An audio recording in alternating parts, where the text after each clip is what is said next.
we go. Just putting my video on there. How are we doing? Right, I'm gonna do the whole Joe Wicks thing because I quite enjoyed that, where you like start a little bit early and then wait for people to join in. Not sure I'm going to be getting 1 million views though, just trying to manage my expectations here. So I am a little bit early, I'm just going to go and get a drink. I think that's what Joe Wicks does, isn't it? And I'll let you in on a secret for the people that have joined early.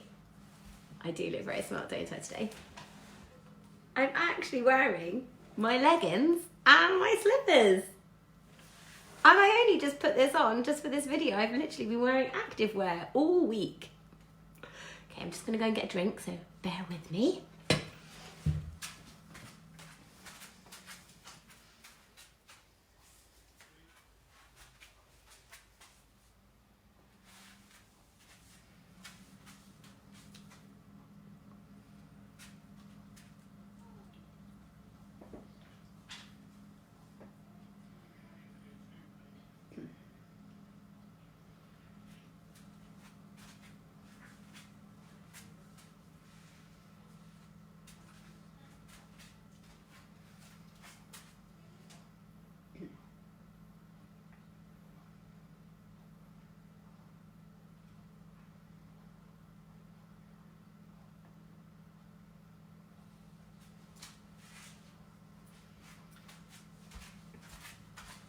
How many viewers? Oh, I've got 15 viewers. That's good, isn't it?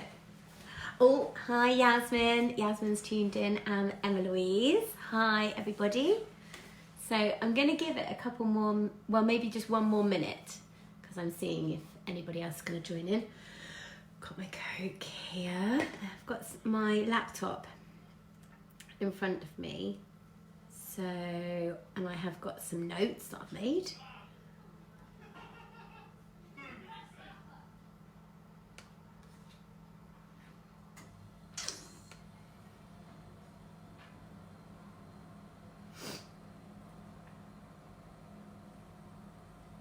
So I apologise in advance for any children that might run in the background. I've got my family planner on the wall. God knows what they're supposed to be doing now, but they're not my responsibility for this hour or half an hour.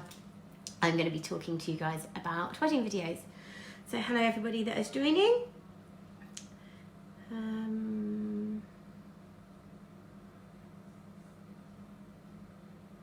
Cool. Good. Okay, so first off, I thought I would start by saying thank you everybody for joining. Obviously, there's a lot of people at home at the moment. In fact, most of us, most people are at home at the moment. And so I appreciate that I'm getting lots of requests for live videos. So I apologise about that. I thought I'd try and get in now though, before everyone jumps on the bandwagon, then suddenly starts wanting to produce videos all the time. So I thought, what better way that how can we be helpful to people that are planning their weddings? Because obviously all of the weddings that are happening between now and May have been postponed, which is a bit of a difficult pill to swallow, not just for the people that are getting married, but also obviously all of the businesses that are affected by the coronavirus, which is a bit gutting. But the positive thing is, yesterday, after feeling a bit like, oh, this is nightmare for everybody, I got invited to a wedding industry summit, an online summit that was being hosted by Hitched, which is the online wedding website. And they invited all of their suppliers to come and join this video conference. And all day yesterday, they gave out lots of really inspirational talks, and key speakers were coming in and giving advice on well-being and how to stay motivated, how to keep ideas to keep your business going, things that you can be doing to capture your community and your audience. And one of the things that really struck a chord with me is that, yes, it's annoying that we haven't got any wedding cameras going out and we're not actually... Hi, Anna. It's my friend Anna. She's lovely. we haven't got any cameras going out at the moment, which is a bummer, but the good news is we've still got quite a lot of videos that we're editing from before when this all kicked off. So we're going to be sharing those every week on Wednesday on our blog with our Wedding Video of the Week series, which is awesome, and that's going to keep our editors employed and working from home, which is fantastic. And the other thing is that we've just got this huge wealth of knowledge and experience in this industry, and it would be crazy not to use this as a great opportunity to share this with you guys. And normally we're in an office and there's loads of other things going on and lots of other pressures and demands on our time, and now this has actually been a really nice week to be able to focus on how we can be helpful to our community. So people that are still planning their weddings, still looking forward to getting married, not getting sucked into the doom and gloom of everything that's happening outside of your four walls, and just trying to stay positive. And so planning a wedding is a wicked way of doing that. And we've got loads of videos, examples that we can send to people, and also lots of experience. So I thought I'd do a brief introduction of who I am. So my name is Andrea. Hi there, a bit late in, but never mind. And I run a company called Shoot It Yourself. And just to give you a little bit of background, I worked in television for 10 years as a TV director. And then I had a child and realised that I didn't want to be working really long hours, getting on trains and planes at the drop of a hat and going to film people doing silly things anymore. And so I set up Shoot It Yourself. And the idea behind Shoot It Yourself, briefly, is that we hire video cameras for people to film their own weddings. We provide online videos and really great tips and ideas on how to film it to make it fun and really genuine and authentic and real and cool and unique. And then all of the guests film the wedding, and then we professionally edit the footage. So that's how that works. And we go to all of the national wedding shows. They've obviously been cancelled. The one in Excel was the next one that we were going to be going to. And we speak to a lot of people in the situation where they're like, I'm not sure about a wedding video and I don't really know what the options are. There just seems to be a lot of information out there. There's so much choice. Where do we start? What do we look for? And so this video is about helping you make the right choices with video that's right for you, and also what to ask people, what to look out for, the reasons why you wouldn't perhaps get a video, and covering costs as well. So that's the purpose of this live video today. So the one thing I wanted to start with is that it for me, I mean, just so that you know where I'm coming from, I'm pretty passionate about video. Really love video, and I always have. My dad was one of those crazy guys with in the 80s with a Betamax on his shoulder. A Betamax is one of those really massive video cameras where you actually put the tape in the camera, and then you have to run around and you have the camera on your shoulder, and it's the player is actually on your arm, so you have to carry it around like that. And we've got like volumes and volumes of my life on video like that. So that's where my passion for video comes from. So I do understand that I am on the extreme level of love of video. But the thing that I wanted to explain to people about video, that I'm not sure people give enough thought or consideration to, is that video is one of those things that gains in value as time goes on. And so I did a test this morning to see what the first video was on my phone, and I scrolled back through my camera roll, and one of the first videos on my phone was from 2015 when my daughter was 6, and she's much bigger now, and she's surfing on a beach in Wales with our dog who's now passed away. And it's only like a 30-second clip, and it's a really lovely moment because me being me, I'm actually in the sea with my phone, like, quick, get the wave, come towards me, yeah. And when I look back on that, and then I just literally got sucked into watching a load more videos of from 2015. But the thing that it made me realise is that that video now does mean a lot more to me today than it did at the point that I was filming it. And so, unlike a photo, I think, which has less of an emotional connection, if that's, because it's just a real snapshot. A video is something that is moving, and obviously it's more of a 360-degree bubble of a period in time that's then gone. And I promise you, I'm not one of these people that literally sits back and watches home videos on my telly. Like, I don't do that, but there are moments where I've shared videos on my Facebook, for example, that come up on the memories thing, and I'm like, oh, like when Oscar rode his bike for the first time when he was 3 and he's now 7. You know, it's just things like that are real key moments in your life that, as they're happening, you don't realise how important they are until they're gone.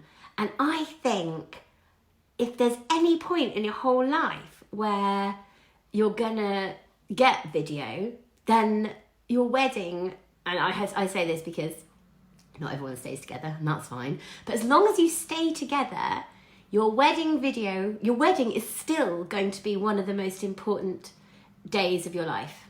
And and for everyone that's planning their wedding, that's the goal, right? That's what my friend Danny's watching. So we're gonna get to Danny. Danny is actually, I would say, the best wedding videographer in the UK. So I'm going to put a link to his website, but you've distracted me, Danny, so don't do that. I'm going to come back to Danny. But what was I saying? Yes, if you're going to stay together forever, and your wedding day is going to be the most important day of your life, probably it's a good idea to, if at any point in your whole life you're going to get a video, that your wedding is probably going to be one of those times, because I promise you, you won't remember everything. And I've got a really bad memory anyway. I kind of think maybe that's why I take so many videos, because I can't remember anything. Literally can't remember what I did yesterday. But over time, even the following day, when people said to me, oh my God, wasn't the best man speech brilliant? And wasn't it really lovely when your nan, my dad helped my nan get out of the car and she sort of nearly tripped, but he caught her. And firstly, I hadn't seen that. I didn't see him do that. And also, I could remember the best man speech, but I couldn't actually remember I couldn't remember everything. I could say, yes, he told a funny story about that time where I had a row with Jonathan in the nightclub and told him that I didn't want to be with him. But I can't really remember the finer details. And I think that's where a video comes in, because it does go for, I mean, everybody says that, doesn't it? I really don't want to use any cliches here, but your wedding day does go by really, really, very, very quickly. And you think how long you've been planning it. And now, thanks to coronavirus, probably much longer planning it than you would have otherwise wanted to. But the thing is, it is only 24 hours and you can only be in one place at the same time. All really obvious things. So there will be things that will happen that you'll miss, and there will be moments that you will forget. So if you are, and I think one of the things that people say when they say, oh yeah, don't forget to get a wedding video, and people go, oh, well, I don't really like seeing myself on camera, and I don't really like the sound of my own voice. And I mean, I think that's common for everybody, isn't it? I don't know. I probably won't watch this back. Sound terrible. But for the point, for on that point, I don't think it's not really. I mean, it doesn't even really have to focus on you per se as a couple. It could be focusing a lot on the guests and the messages from the guests, and the moments that you're not there for. Essentially, you don't even have to really talk on a wedding video if you don't want to. Oh, I've got a question from Emily Parks. How do you decide which bits of the footage make the cut? And have you ever had any times when the footage is unusable? I'm going to come back to that. How to edit and what if it's unusable? Okay. So anyway, I've covered sort of the benefits of having a video and why you should have a video. I am always quite surprised by when people are like, oh no, I won't watch it. It's, what's the point in a wedding video? when I don't actually watch videos of myself anyway. And I don't really watch videos of myself either. But I interviewed this really amazing wedding planner guy from America who's like a keynote speaker. And he said, I love this idea. It's not how many times you watch it, it's what it means to you when you do watch it. Well, I really like that idea. Because at the moment, video is so disposable, isn't it? We consume such a lot of video. I do, anyway. Like, it's coming in at all angles. I've got it on the telly. I'm there scrolling through my Facebook feed. Molly's on a iPad watching a load of YouTube stuff. There's literally video everywhere. And we're just sort of like sucking it in. Like, and then, and then you sort of spit it out, and it's all disposable. It's not meaningful. It's all like everyone needs this new content all the time. And I think in an age where it is all quite like throwaway, isn't it nice to have something that is quite meaningful, like you've invested in, and it becomes quite precious, and it becomes more and more precious over time. So my husband and I will be celebrating our 10th wedding anniversary this July. Possibly in isolation if we're still married by then, because we have got 3 children and we're just cooped up in here, but I'm sure we will be, but we won't be going on the 10th anniversary holiday, which is a bit of a shame. But we will definitely, in that case, sit down and watch our wedding video, mainly because it's so funny looking back 10 years ago. My daughter was 18 months at the time. She's 11 now. We looked so young. All of our friends look so much younger. No offence to Bex. Aging well. She's aging well. And also there are people like my nan who recently passed away, and she's in my video a lot, and she's not here anymore. And it's one of those, it's sort of like a legacy, isn't it? It's for those people that when people aren't going to be around forever. That's no brain idea. It's about preserving the memories of those people, so that in the future you can look back on those. And I haven't got any other video of my nan anywhere, because I don't go around filming videos of my nan. Maybe I should have done. I could have done a really nice video for her, but I didn't. And so the wedding video is one of the times when I have got a video of my nan. And without being morbid, people do pass away. And I debated whether to tell you this, but there was a video where one of the best men was killed by an accident quite recently after the wedding, which is so tragic. Really very, very sad. And it took them a long time for them to tell us that they want the video edited. But when we did, the video footage of the guy, of the best man, and it was the last video of his the last video that anyone had of him, he literally was having the best day of his whole life. And so the family wrote to us 6 months afterwards and said, oh, my friend Katie's watching, hi. Literally wrote to us and said, this video is literally one of the best things that could have happened to us in light of this situation. And I thought that was really nice. You can't change the situation, but a video is sort of like a living legacy for people that, and I think people that have lost loved ones appreciate the value of video a lot more. But what I'm trying to say is, don't let it get to that point to really love video. So what are the options when it comes to looking at wedding videography? I'm going to have a sip of my Diet Coke. Not that I'm sponsored by Diet Coke, although I would really like to be. So the different options when it comes... Oh, God, Bex. Yes, hello, Bex. Haven't said hello to Bex. And Jodie's there as well. Hi, Jodie. Oh, guys, so these are people that I know that are sort of cheating. But if you guys write how you feel about wedding video... I don't know if Jodie got a wedding video. Did you get a wedding video, Jodie? Tell us. If you regret it, definitely tell us if you didn't get one. Anyway, so the options when it comes to videography are... Obviously, you can go... so I'm going to start with my friend Danny. from Minty Slippers. I have to say that a lot of videographers in the wedding industry haven't taken very kindly to, or didn't really like the idea of shoot it yourself, because I think what we do is we hire video cameras, send them to people to get married, and then we professionally edit the footage. And a lot of videographers felt that that was undermining their business and made a mockery of professional wedding videographers and their skill and their art. And so on that point, I'd firstly like to say that I'm married to a broadcast cameraman, and he films television programmes for a living, and that's his job. And so I used to film as well, as part of my job. And so I do really value and I appreciate and I totally understand the value of professional videography. And in fact, you know, we've built a livelihood on it. So fingers crossed when this ban is lifted, people will still want my husband to film TV programmes.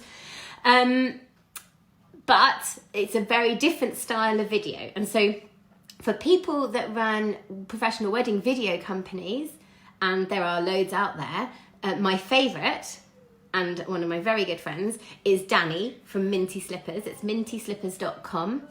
And he actually approached us after we were on Dragon's Den, because he saw us on the show and said, I love your idea.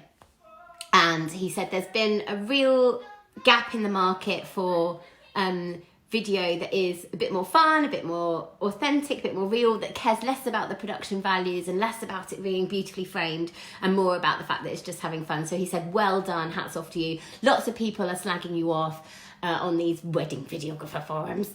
But he said, I think you're doing brilliantly. And from then on, we became good friends, because I just thought, that is really nice. We're not a threat. And so for people that are looking at professional wedding videography options and want somebody there to film their wedding day, I cannot recommend Minty Slippers enough. There's two of them, Danny and Julie, and they have 2 cameras. The benefit of that is that, well, firstly, it means that you can get 2 angles. And so when you come to edit a video, if you have 2 angles and you need to cut things out, you can go, so if one camera is filming a wide shot here and the other camera is filming a close-up shot here, and they're both filming the same thing, so important things like the ceremony, or you know like walking up the aisle and things, and like you want it covered on 2 different angles, so then when you're editing it you can cut between the 2 and it makes it much more professional looking. So I did read a blog post actually that said some people go out as videographers on their own, and they have another camera that's sort of unmanned, and that's okay. But if it was down to me and I was going for the professional videography route, I would go for the to have 2 people there, because it means, and also, touch wood, in the worst case scenario and something were to go wrong with one of the SD cards or one of the cameras, you've always got it covered. And I think the thing to remember, which is not like any other kind of thing that you're filming, is that a wedding is a live event and it's never going to happen again. You're not going to do it again. You're not going to, there's not going to be any retakes. There's no sort of like, oh, I missed it, sorry, I've got to go back, can you walk down the aisle again, I forgot to press record or anything. So it's a live event, and that's quite important to remember. So having 2 cameras is quite good in that sense. But going back to the videography option, the way that Danny and Julie do it is that they take the audio, it's like a storytelling style of video, and they take audio from the speeches and audio from the ceremony. So those are the bits where you're talking and you're saying nice things to each other. And they take the audio from that, so the dialogue, and they take that and they stick it under the beautiful shots of you throughout your wedding day. And that's storytelling style. And that, I think, is really lovely and very... It's a different take on the linear narrative of a wedding video, where you're just sort of following the day from start to finish. But it's a story, and I really like that as a concept and as a style of video that kind of creates more of a background, if you like, to you and your day. It's not just you guys walking around kissing and holding hands and doing vows. It's especially the speeches. You think about all the lovely things that your groom is going to say about you during his speech. If you take that, the moments where he says, I love you, and I knew I loved you, and I wanted to marry you from the first time I met you, and you run that under you getting ready and putting your makeup on. Oh, so nice. Giving me goosebumps already. So that's that style. And traditional wedding videography is, by its very nature, reportage. So, I mean, it would be horrendous to have people right in your face being like, film it, you know, perform and do this and do that. So it's removed. It's one step back. And so the cons of that is that you're seeing your wedding day through the eyes of somebody that's on the outside. And it's happening in front of your eyes, but you're not involved in it. So when you watch the video, you're not in it. You're passive as a watcher. Does that make sense? So the difference between that style and shoot it yourself is that, what we do is we hire the video cameras and we give them to people and they film the weddings themselves. And the benefit of doing it that way is that you get to see all of the stuff that probably a videographer wouldn't have access to because they are too busy. Not too busy, sorry. I'm getting distracted by all these people that who are commenting. Hi, Vicky. Hi, Susan. That's so sweet. All my friends are watching. I hope there's actually some real people that are planning a wedding watching. I'm sure there are loads. Anyway, what was I saying? I was saying about, I've lost my train of thought. Oh, a little child in the background. So by having people being filmed, yes, having the cameras filming you yourself, it does mean that people are much more themselves. So firstly, you're much more comfortable when you're being filmed by people that you know. So when a stranger comes up and has a video camera is in your face, you're a bit like, oh God, no thanks. Can you come back later? But if it's somebody you know, you naturally wave, say hello, do something funny, want to leave a message, and that applies to the whole day. So, for example, with our packages, you get the cameras 2 days before the wedding, and you can get 2 cameras as well. So you can give one to the bride and one to the groom, and then they can film each other the night before the wedding and leave video messages to each other. You can film the morning of the wedding with the bridesmaids coming in and jumping on the bed and waking you up with a cup of tea, and the boys may be feeling hungover. But if you don't want us to edit that in, we can take it out. And throughout the morning, I think you spend half your wedding day getting ready. That's the other thing that you forget. So if you are going to film yourselves getting ready, you can film both sides and then we'll edit it together to see what the other guys are up to. And that's always one of the best parts of the videos that we find the most interesting, because it's so exciting. When you wake up on the morning of your wedding, it's literally the most exciting you are ever going to feel, period. It's and so why not give a bridesmaid a video camera and give a groomsman a video camera, and they can run in, jump on the bed, get super excited. And for us, the footage doesn't matter that it's not perfectly framed, or that it's beautifully composed, or that it's not on a steady cam. It's because these people have access to you in a way that a videographer wouldn't. So we've had mothers of the brides coming out with a towel around them and a towel on their head and doing a funny dance, and we've had grooms jumping around in their pants, and for me, and that might be a personality thing, when I'm 80 years old and I'm looking back on this as my wedding day and showing all my kids again and again and again, that's probably how I want to remember my day. Because I think I would opt for the genuine and authentic, with the trade-off being that it doesn't look as professionally filmed. But that is definitely a personal preference. And I think the thing we've come to realise about when we see professional wedding videography and videographers' videos and ours is that the kind of people that want a very traditional video don't really want the style that we're offering. And the people that really are attracted to a shoot it yourself style of video probably wouldn't go for a professional videographer anyway. So when we're stopping people at the National Wedding Show and going, hi guys, have you thought about a wedding video? The people that go, yeah, we don't want a wedding videographer. We go, yes, perfect. That's where we can come in. So this is what we do. And then it's literally a light bulb moment. Because whereas maybe like 5 years ago, people were still buying video cameras, weren't they? Was it maybe even longer ago than that? And so maybe 5, maybe 10, definitely 10 years ago, a lot of people had video cameras in their cupboards and they'd go out and they'd film stuff here and there. Nothing would ever come of it, but at least you've got a video tape of something that you've done, whatever. Whereas now, nobody has video cameras, really, apart from us. We got loads. And lots of people film stuff on their phones.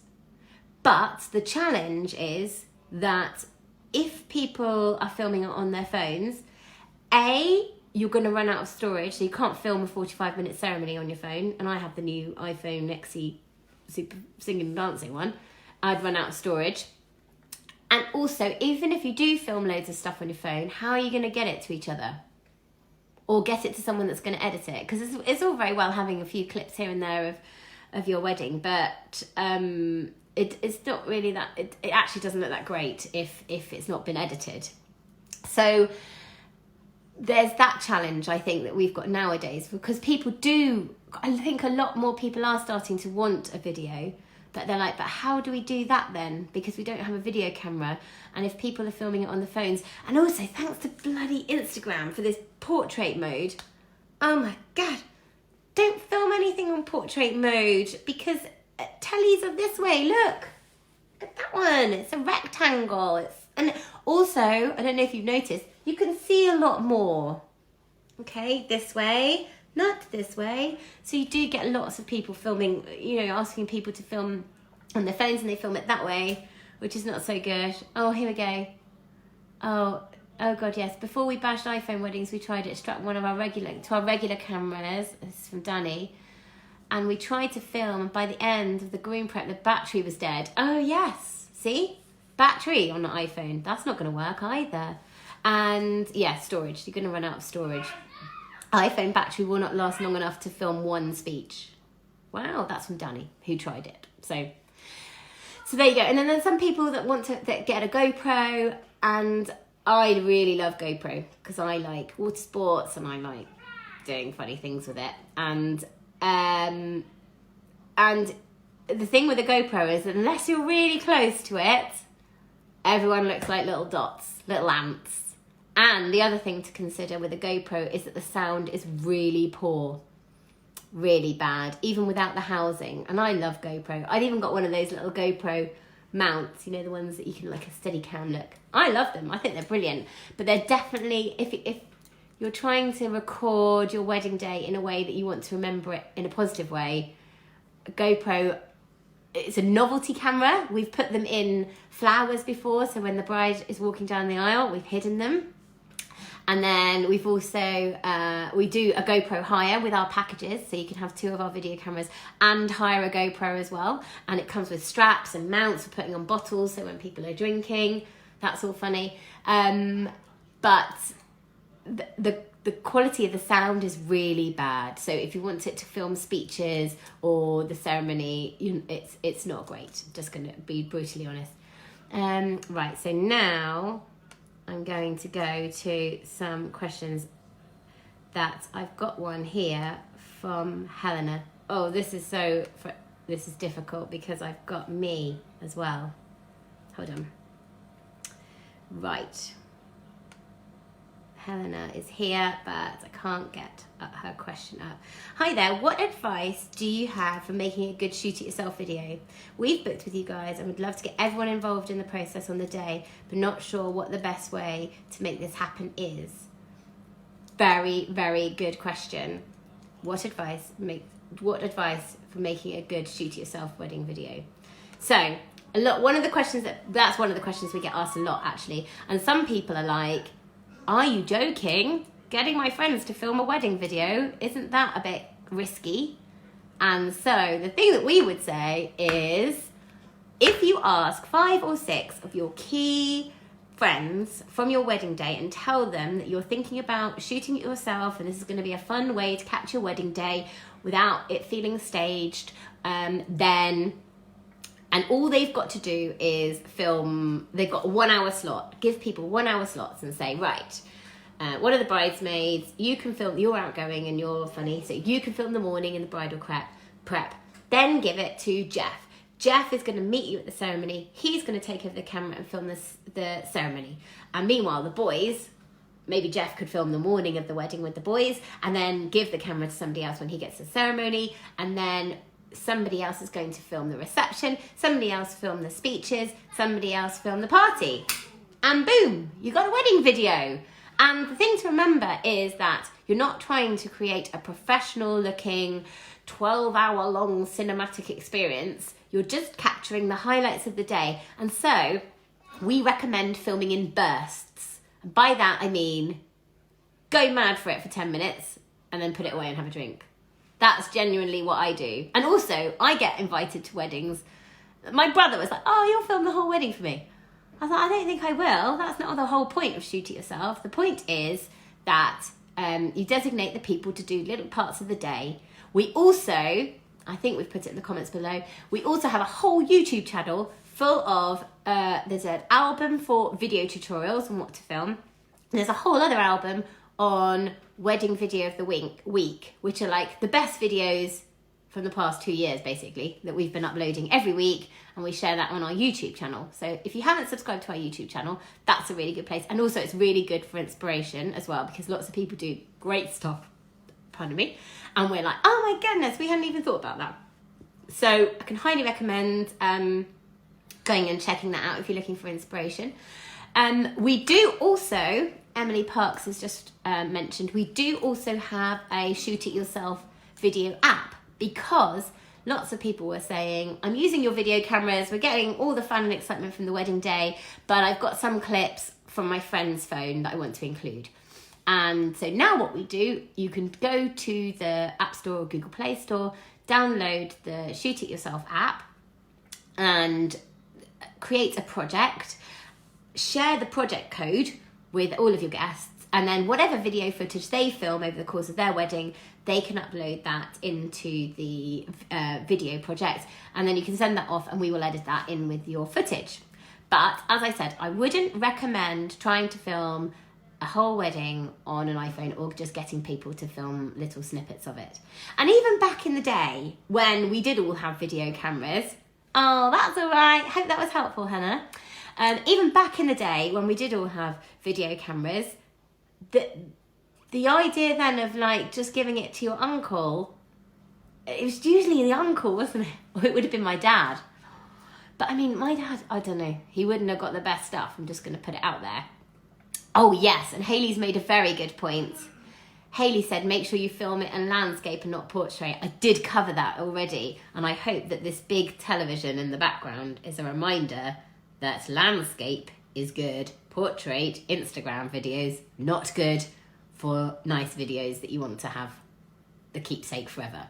Yeah, so it would always be the uncle or the dad or somebody that wasn't massively, it was almost like, oh, let's fob him off and let's give him that job. And I think nowadays people love filming stuff. People are more into filming than they've ever been before.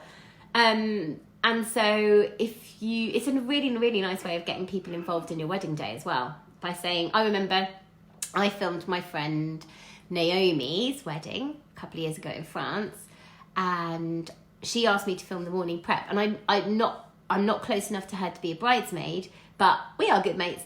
And so I got to film the morning of the wedding and got to be with her with all her friends while she was getting ready. And I really liked that. It made me feel really special. Made me feel like, hey, this is great, really exciting. Don't get to go out that much anymore now that I've got 3 kids.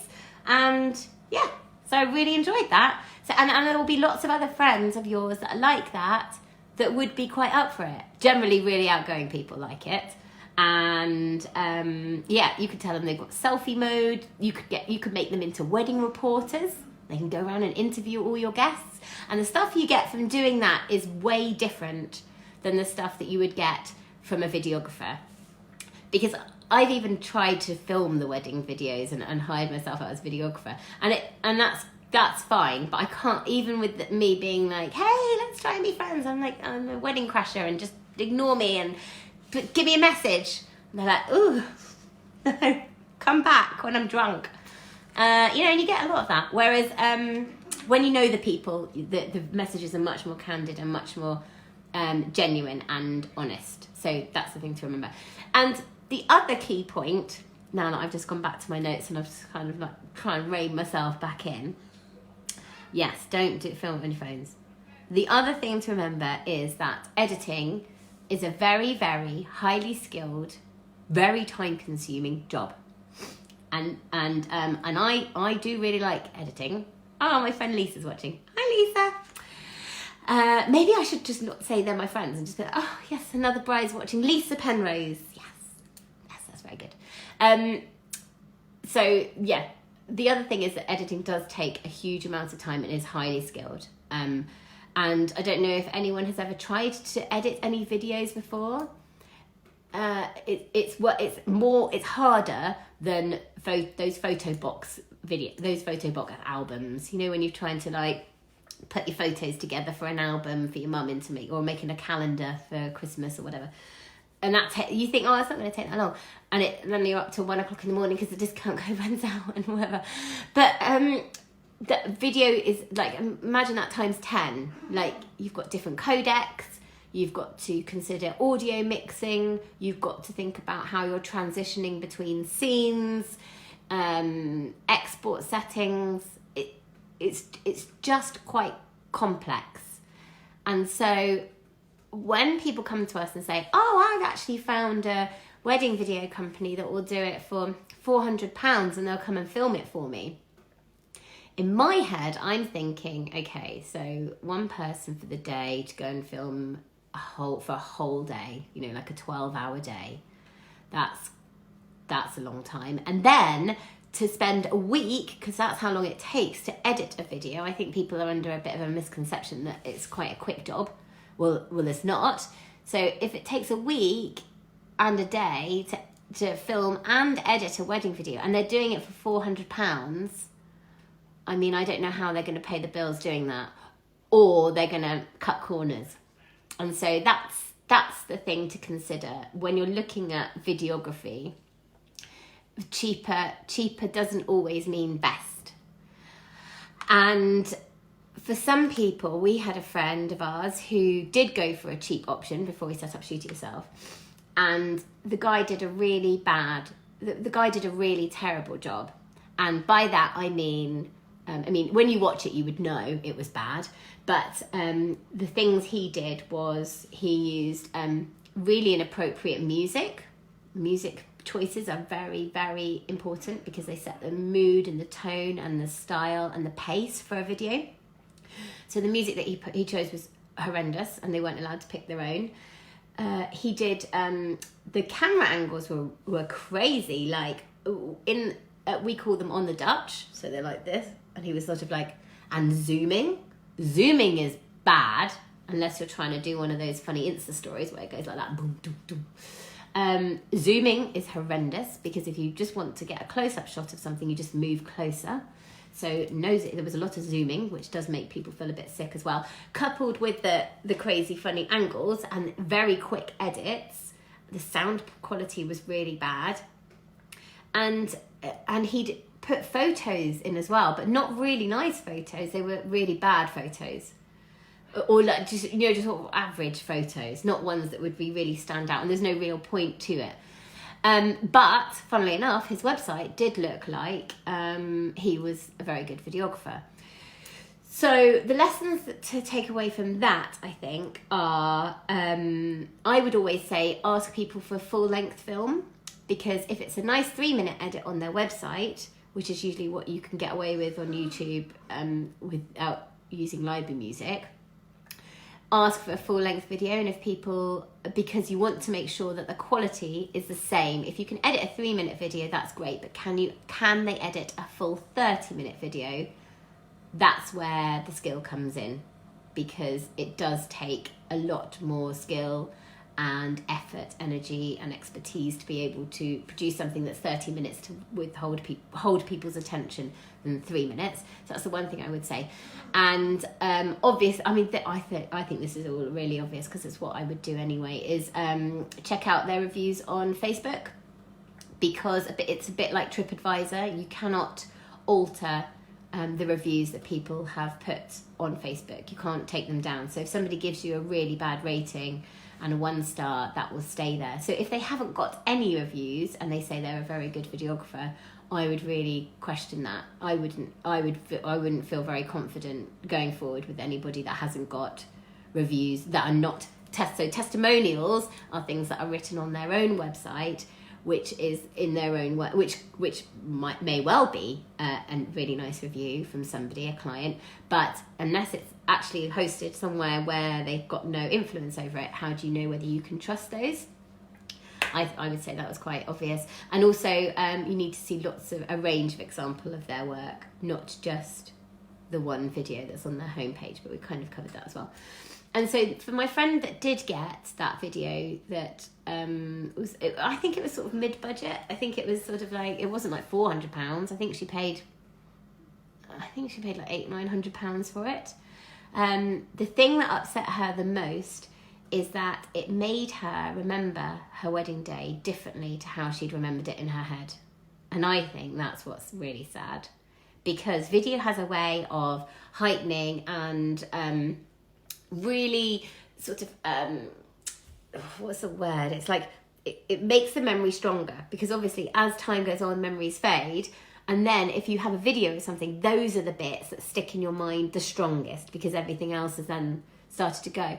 So if you have a video that you don't really love, it has the ability of it's almost like rubbing over the how you thought it happened and replacing it with an image or a memory that isn't true. It's all in the editing. They always say that on TV shows, and it is. You can make people say anything on reality TV shows. I used to. I'm still going. Hold on. So that's the other thing to remember, is that the edit has a way of how the video is edited will affect how you remember your wedding. And so that, if you don't want to run the risk of scrimping and not doing it nicely and not getting a good video that you can trust is going to be great, because when it's delivered, there's nothing more disappointing. It's really, really upsetting when you sit down and you're like, oh my God, my video's here, I've waited so long and the wedding's over and that's it. This is the only memory now that I've got of it other than my photos, and you sit down and it's not that great. So that's one thing to remember when you're trying to decide on a wedding video. So in summary, that's kind of it. I've spoken for ages now. Thanks everybody for tuning in. If you have got any other questions, I can't really get them up on here because it sort of clashes with what I'm seeing on my screen. But I am going to post this video on our blog, and there'll be lots of this on our blog as well. So you can, and if there are any questions, I'm happy to answer those. If you have got any questions, you can send them through to me now. Right now, because I can scroll and quite easily see the most recent ones. But the thing that I always like to end on is that when it comes to, I mean, obviously we don't all have an unlimited amount of budget, right? If we had unlimited amount of budget, we'd be like, yeah, I'm going to have a videographer, I'm going to have flowers everywhere, I'm going to have, the most expensive shoes. But the one piece of advice I can give you, if you don't have unlimited amount of money, is that your wedding will never be remembered for the food that you serve. Unpopular opinion maybe, but I'm just saying, a lot of people spend a huge amount of money on the food. And that's great. If you're really mad into food, that's great. But it's not the main reason why people go to a wedding. So if you're trying to think of ways that you could possibly squeeze a wedding video into your budget, maybe don't serve potato dauphinoise. I don't know. Give them boiled potatoes instead. Don't serve them steak, give them chicken, and there you go. Suddenly you have £1,000 freed from the budget to spend on a wedding video. Because when you're 80 years old, potato dolphin was, it won't matter. Maybe even what I mean, I really love flowers, but did it really matter what flowers I had? Also, I had a really long dress, and so I didn't really want to spend a fortune on shoes because nobody was going to see them. I mean, I bought some nice shoes, some pretty ones, but for I think I got them from either June. I think they were June. So they weren't cheap as chips, but think about how you're going to allocate the budget and what you're going to take away from the day, because the food you eat, the flowers are going to die. You eat the cake, everything else goes. And the only thing you're left with after your wedding day is your photos, where everyone gets a photographer, or a wedding video. And a wedding video. It should be and a wedding video, not or. Because that's how you're going to remember your wedding day in years to come. And I think that's an investment. And I really challenge you to find anybody, maybe do a little bit of research this afternoon, now that you've got such busy, hectic schedules with loads of things planned. Not. Why don't you go and ask people that have got married and didn't get a video, and ask them whether they regret that decision, whether they regret not getting a wedding video. Because I think for those people that don't have one single clip of their wedding, bearing in mind they have to still be in love with each other, that's one of the conditions, I think they're lying if they say they don't wish they had a little bit of video, because they won't remember it. They won't remember the wedding day very well, and as time goes on, they'll forget. So that's a little bit of homework. Go and ask people, go onto the forums, go onto these Facebook bride chats where everyone's saying, I've made these candles using these jam jar bottles and stuff, which is great. That's great. That's going to look really nice in your photos. But just think about the longevity and the future of your wedding day. And I think invest in that, because your wedding is just one day. Marriage is lifelong. Yeah. See? You're going to be married forever and ever and ever and ever and ever. And I know in July, when I sit down to watch my wedding video with my husband with some fish and chips, if they're still delivering, and a bottle of Prosecco, that will mean more to me than a lot of the other things I wasted a lot of money on at my wedding day. And maybe I'll send you a video of us watching it so you can see. But do some research, have a look online. I'm going to write this up into a blog and post that onto our page. If you haven't already signed up to our newsletter, please do, because we're still sending out videos every Wednesday, videos that we're editing right now. And this week we're editing an amazing video for a couple that got married over winter. Oh, here's Alice. Come on then, I thought I would probably have announced her. Come here, Alice. This is Alice. You're going to say hello to everybody. Oh, look at this outfit. That's good. Good job you're dressed. Oh, look. Did you dress yourself today? Oh, there you go. Oh, look. Hayley Wilson said it was the best investment I ever made. What do you think about videos? We think that. So, thank you for listening. Thank you for supporting us as a small business during this very, very unusual time. I think we can all agree. Try and stay positive. Keep focusing on when all of this is over and how amazing. I think for all the weddings that are going to be postponed, think how amazing it's going to be when you do get married.